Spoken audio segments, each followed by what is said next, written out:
Hello mga kwaknet, kamusta na kayo? Kung okay lang kayo, okay lang din ako. So wala na tayong magagawa, puro okay lang tayo. So for today's video mga kwaknet, magluluto po tayo ng sinigang na shrimp alagalis by Piling Chef Kwaknet. So umpisahan na natin guys. Tara na, umpisahan na natin. So ito yung mga sangkap na gagamitin natin. Sitaw, radish, kamatis, sibuyas, siling haba na mahabang green, at saka yung kangkong na kinuha ko sa kapitbahay namin pero nagpaalam naman din ako sa puno.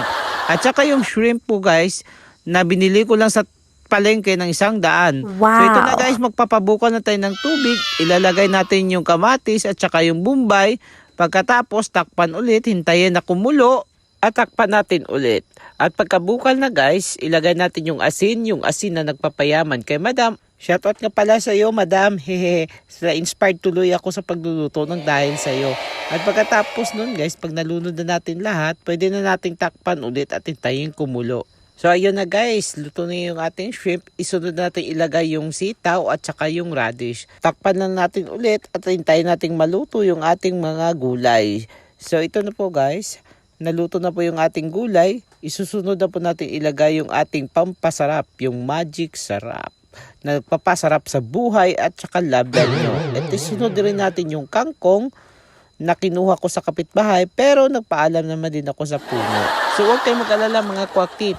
Pumayag naman din yung puno na kunin ko yung mga dahon niya. At saka ganun na rin yung buhay niya. Ginugulay talaga siya. Pagkatapos takpan lang natin ulit. Hintayin lang natin na maluto yung ating kangkong. At saka ilagay natin yung sinigang na nagpapaasim sa buhay natin. Ang sinigang mix. Baka naman. So ito na nga, hinalo ko na lang siya ng hinalo. Hinalo ng hinalo. At saka tinakpan ko ulit. Nang tinikman ko, lala! Ang asim ng mukha ko. Pwede na to. So kain na tayong mga kwaknit. Siguradong ubos na naman ang bahaw nito. Tamang-tama kasi umuulan ngayon. Ang sarap humigop ng sabaw.